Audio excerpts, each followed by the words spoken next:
What's up, guys? It's your boy Justin. Today we're reviewing Deadpool Secret Invasion. This is written by Daniel Way. You heard it right, Daniel Way. Drawn by Paco, Medina, and Carlo Barberi. This collected the first 6 issues of Daniel Way's Deadpool run, which is this graphic novel is very nostalgic for me because one, I got it, when I was super broke. It was like a gift from my mom, right? And I was really into Deadpool at the time because X-Men Origins Wolverine had came out, yeah, I got into like all the Deadpool videos on YouTube. I started watching Deadpool and Friends, and Deadpool and Friends like associates, right? There was this huge like YouTube like community of Deadpool fans, right? Shout out to Nate from Deadpool and Friends. Yeah, I got this book and I was super disappointed on how bad it was. So this took place during the Secret Invasion event, right? Um, yeah, and if you didn't know, the Deadpool movie was very much inspired by Daniel Way's Deadpool run. A lot of references to Daniel Way's Deadpool run, and that Ryan Reynolds Deadpool movie, but it didn't take the best thing from Daniel Way's Deadpool run, which was that Deadpool hears 2 voices in his head that he constantly, talks to, right? And nobody else can hear, right? Yeah. So what happens is this takes place during the Skrull invasion, which is Brian Bendis's event that he was in charge of, right? And Deadpool gets hired by Nick Fury to infiltrate the Skrull ship, right? And first he gets the attention of them, right, at this baseball stadium, right? Fights a bunch of them, right? Wins the fight,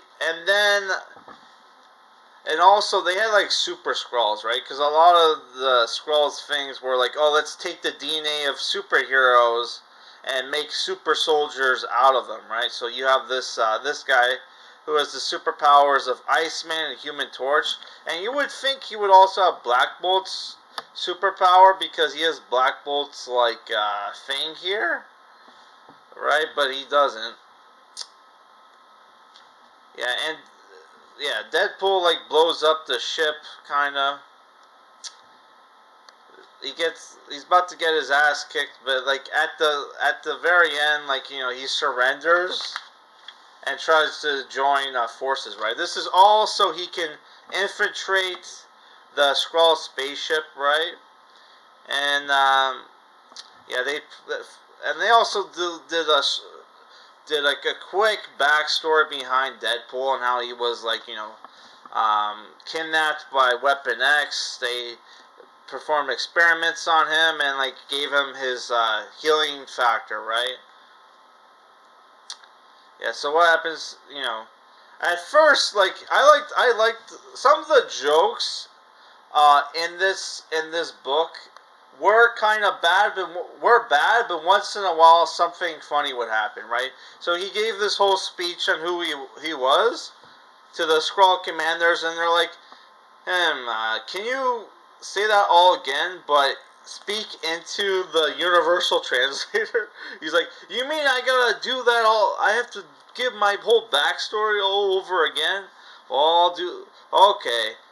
He gets gassed, and then they perform experiments, and they make copies of Deadpool, and they make an army of Deadpool Skrulls, which Deadpool tricks the lead scientist to convince him to let him go so he can train the Deadpool Skrulls, and then Deadpool tricks his manipulates the Deadpool Skrulls into fighting, killing the Skrulls, right?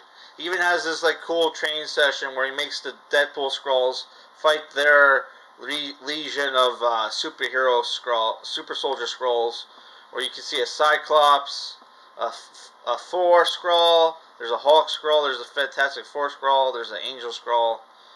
I don't know who that is. Maybe Dr. Voodoo. I don't fucking know. There's a Captain America Skrull. There's like a Wolverine Skrull, right? Has them kill each other, right? And somehow the Deadpool Skrulls win, which makes no fucking sense. This is Deadpool's comic, so of course, he has to win, right? Yeah, so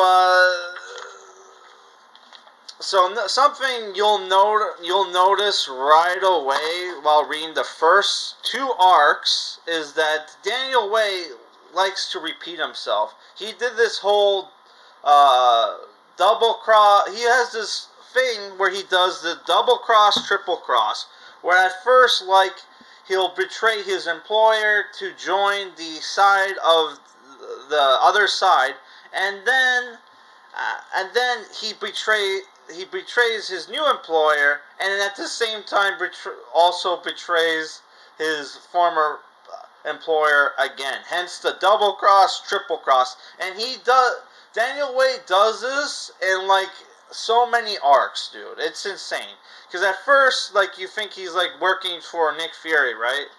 And it turns out he was actually working for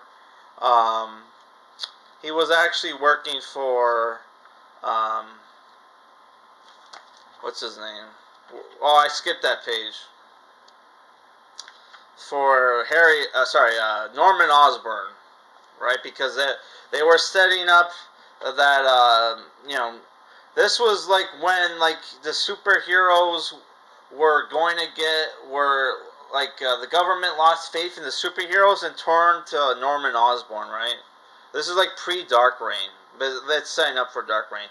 I did like that they set up this Deadpool, because Deadpool should have no way of defeating the Super Skrull, right? So he comes up with a strategic way to win. That was good, right? And the next arc is more of the same with the double cross, triple cross, where he's low on money. Because he screwed over Nick Fury. He didn't get paid, right? And apparently he didn't get paid from Norman Osborn either. So it makes you wonder: did he actually willingly betray Nick Fury, and was working for Norman Osborn, or he screwed up and sent the info to Norman Osborn for free? Who knows? So he's out of money. So he goes to this guy, who turns out he's wearing a toupee, by the way, for a job, and the job is to go to Eastern Europe to kill this plastic surgeon that turned this guy's wife into a zombie, right? And they're not real zombies. It's like the guy, the Eastern European surgeon, right?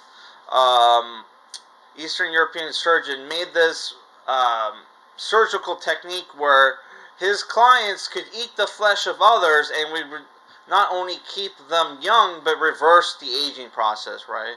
So yeah, Deadpool immediately gets this town in Eastern Europe has the zombie problem, so they lock up the zombies, right?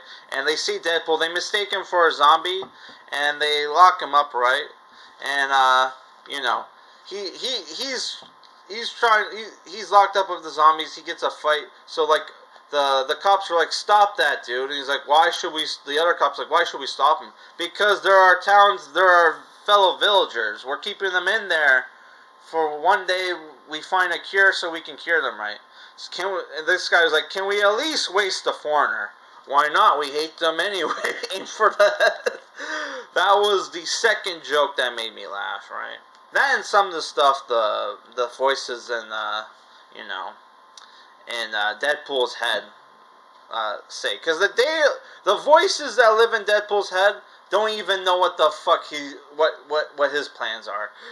So like he also betrayed like the Zeke's mercenaries that go in to rescue him at at the police station. So like his voices are asking him, "So are we still doing the job?" And the second voice is like, "Of course, it's $1,000,000. You don't think Zeke will care that you killed his man? Hey, no way. They were mercs. Nobody cares about mercs, right? True that." And that's setting up for the triple cross, right? Yeah. So here you have like the. At first, when I saw this chick, I'm like, is that supposed to be Emma Frost? Turns out it's not Emma Frost, right? Yeah. So yeah, it turns out Zeke double cross Deadpool, and that Zeke owed this guy money for his wife's plastic surgery, so he basically sold him Deadpool, and was planning to feed Deadpool to the zombies, you know, to keep his operation more low profile, right? Because Deadpool has a huge healing factor. They could feed on him forever, right? Even though in Marvel Zombies, we know Deadpool's healing factor doesn't protect him from zombie viruses, which this is another thing. They forgot that, hey, these zombies are contagious, right? Because it's not just his clients that have zombies. Some of the villagers were turned into zombies as well, right? So here they start to eat him, and they're like, ew, he's gross. We can't eat this dude. It was like, what do you mean? The guy's like, what do you mean you can't eat him? He's like artificial. He tastes like rancid meat, right? It tastes like rancid tofu turkey, right? So that's where Deadpool's like, hey man, let me go and I'll give you Zeke and his mercenaries. Yeah, so that's how it ends. And they also set up this fight. The next issue, they set up him going to fight Tiger Shark, right? So they give like a little recap on Deadpool's like arcs, right? Which was kind of cool. And here's you got a variant cover by Rob Liefeld. Also, they make fun of Rob Liefeld in this comic, which is like, holy, that was fucking bold of you, Daniel Way. So what did I think about this comic, right? Well, we have this saying on this channel, retro always wins, which means that even shit that sucked years ago, because modern shit sucks so bad now, the shit that sucked yesterday is now good by comparison, right? And because like Daniel Way had this, has this like 90s way of writing comics, where comics in the 90s, the target audience were like college frat boys, right? And this comic, not only is it written for college frat boys, Daniel Way himself comes off like a college frat boy, and that's a lot better than today's comics, where it's written by woke SJWs preaching to woke SJWs who don't even read and buy comics. So, by today's standards, this comic is almost like a 7 out of 10. But in reality, it's at best, this is a 6 out of 10. Check it out if you can get it for cheap. And I'm almost like, I almost long for the days when the bad comics, I long for the day of yesteryear's bad comics, because people like James Robinson, Daniel Way are way better. The shit they wrote years ago are way better than the shit we're getting now. So that's it for this review, guys.